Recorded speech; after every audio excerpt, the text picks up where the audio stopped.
Welcome, everyone. We are going to have a great episode.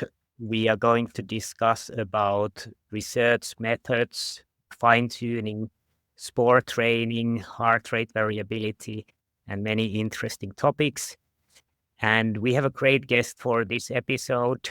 We have a postdoc researcher from University of León. Ladies and gentlemen, please welcome Dr. Daniel Boullosa.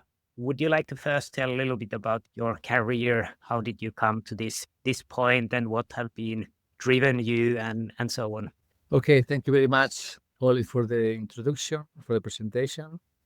And thank you very much for the opportunity to be here. And okay, myself, I started with physical education after not being able to access to the journalism course.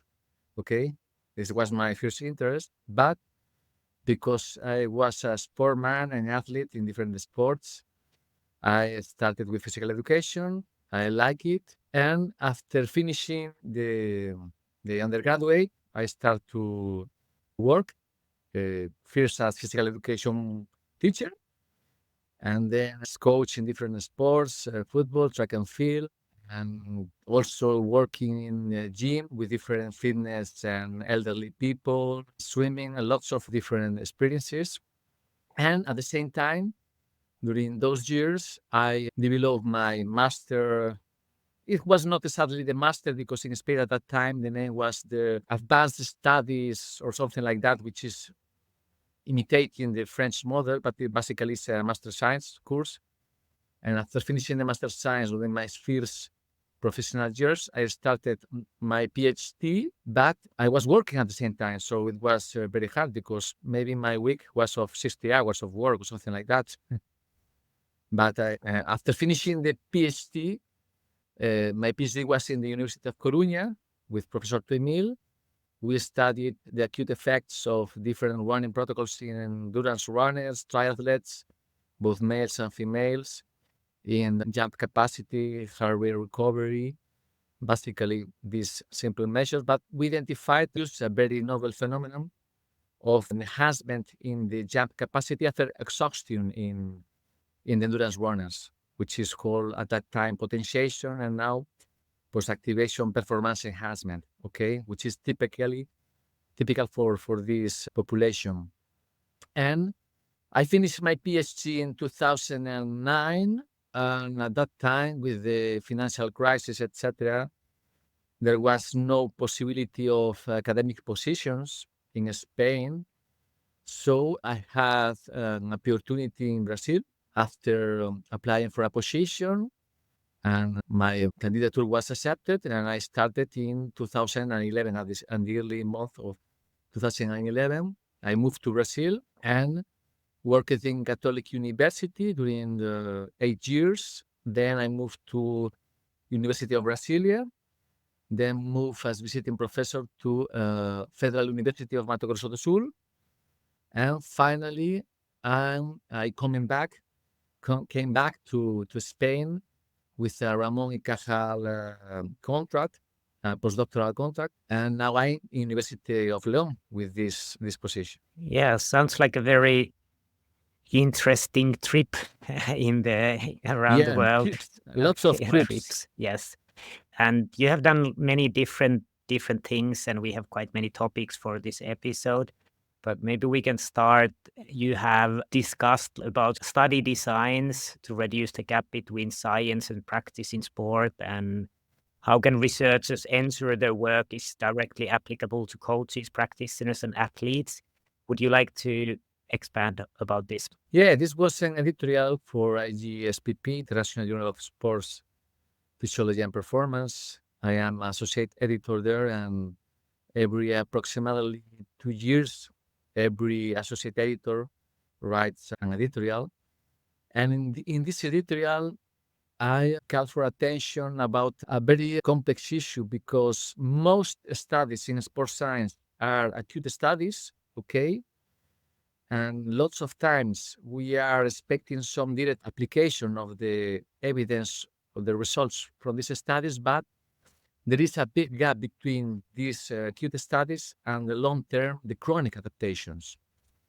And this is a paradox because supposedly we expect some link between the acute and the chronic effects, but when looking in more detail to some phenomena or some studies, it seems this is not true.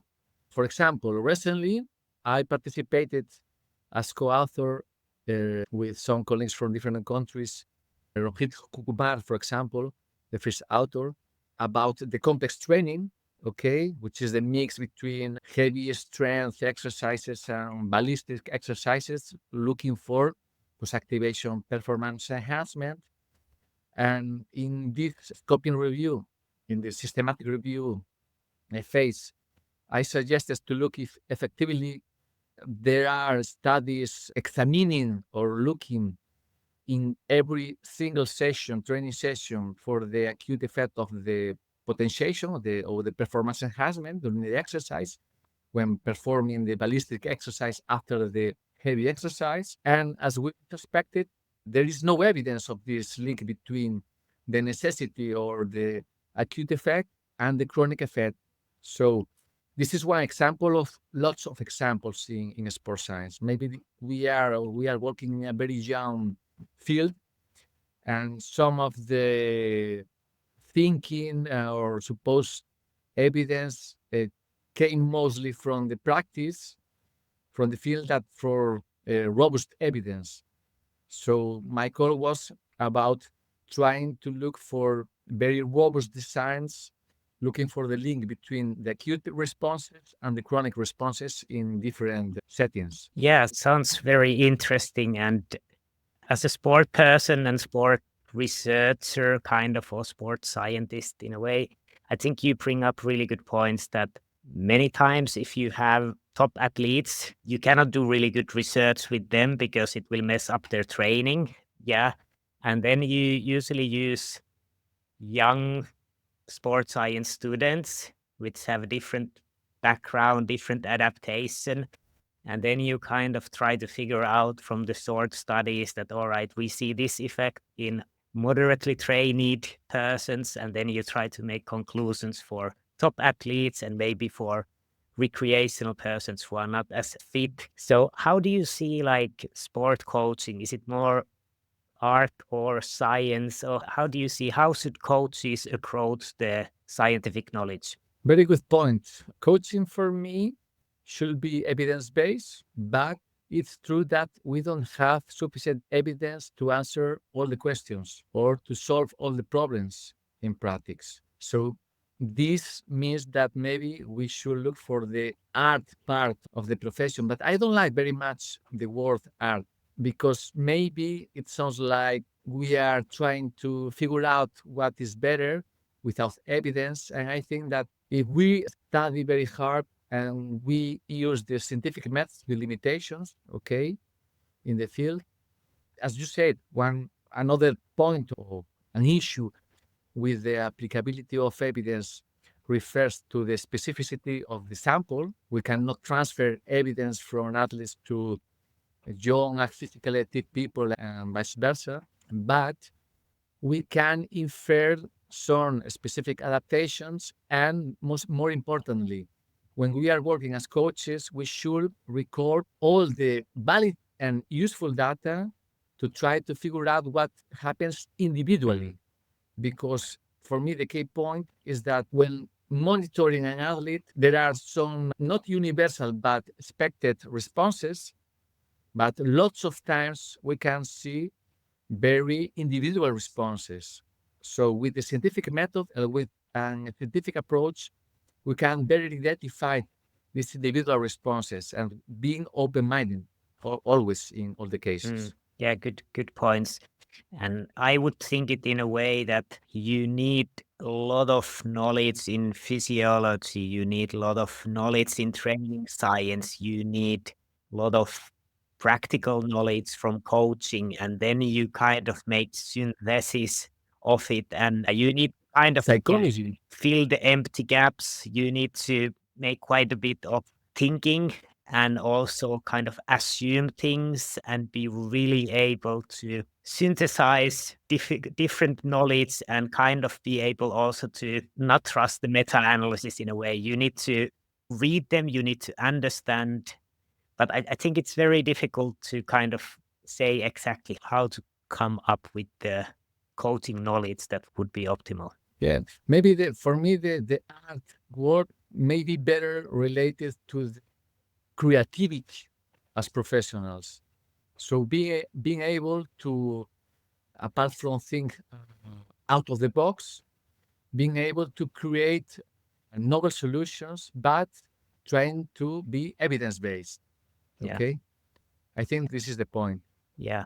And I think for me, I'm not expert on biochemistry, but when I look, for example, the strength training studies or somebody presenting that there's like, million pathways and just combination of letters, what I make out of it is that it's very complex. You probably can stimulate different parts in very many different ways. So basically, you should get tired in strength training. You should load it mechanically. You should have like high activation from the brain. You should have a fatigue in different parts of the whole system. And basically, then you get stimulus. You have all these pathways which will improve. Even though I don't understand much about the biochemistry of strength training, that's what I kind of get from it, that just stimulate all the parts, and there's probably something that we don't even understand yet. Yeah, and mixing different fields. For example, you can be more physiology based with your approach, but when knowing something about psychology, you can improve your coaching skills for motivation and for also monitoring. When you know something about technology, for example, okay. So it's a continuous effort of being updated with all the knowledge, not only the scientific knowledge, but also talking, chatting, and looking for other practitioners. Because, in my opinion, okay, our approach should be evidence-based, but in practice, there are very efficient approaches, very useful approaches, very simple approaches, and we should look for these approaches and try to incorporate them in our practice, but trying to understand what is going Yeah. on. Yeah, very good points. And if we kind of move from this to the fine-tuning approach to training monitoring, you've been working on this and related to heart rate variability. It links to this kind of topic. Could you elaborate this part? Yeah, this started when writing a paper with Carl Foster about the cardiovascular drift. Okay, for example, which is now related to the resilience concept and all these concepts related to endurance performance. And we are, for example, running or cycling, performing in endurance tasks during a long time. Dehydration makes a different behavior between the heart rate, for example, and the power output, the velocity, etc. There's some kind of a slow component in not only in oxygen consumption, but more clearly in heart rate, as I said, mostly because of the hydration. And when discussing this in that paper, I suggested to put also the necessity of using other monitoring tools. Because of my coaching experience, I know that we should look not only to one parameter, we should look for different parameters to better understand what is going on with the athlete. For example, objective and subjective measure, internal and external load parameters, or some parameters more mechanical, other more based on scales or based on metabolic data, etc. So the more the information, but valid information for that for that context, for that setting, better we can realize, understand what is going on. So after this discussion in this paper, I thought it was really interesting to write a paper, like an opinion paper, a review paper on different sports and putting examples of how in different settings with different realities and different access to to monitoring tools and different competitive levels, use different monitoring tools to better understand what's going on with the athlete, because sometimes the same physiological response can mean different things depending on the athlete or the context. For example, heart rate variability, the classic view and the general view is that the more the heart rate variability, the better the health, the better the performance, etc. But for example, in a context after an increment, a big increase in the training load, this increase in heart rate variability is associated to overreaching, which is not the same as increasing our capacity based in better functioning of the autonomic nervous system. So we can identify this is overreaching when looking to other parameters, not when looking only to heart rate variability. So when looking to performance, when looking to scales, behavior scales or hormones, etc., we can identify this is not a good adaptation, but a bad adaptation if it's in, for example, non-functional overreaching, okay? So this is a very good example to understand the need to look for different parameters, different inputs to know what's going on. I haven't looked into this. So when you are in overreaching, you train harder, heart rate variability goes up. Do we know why is it going up? Is it kind of dysregulation of autonomic nervous system, or do we know what is it?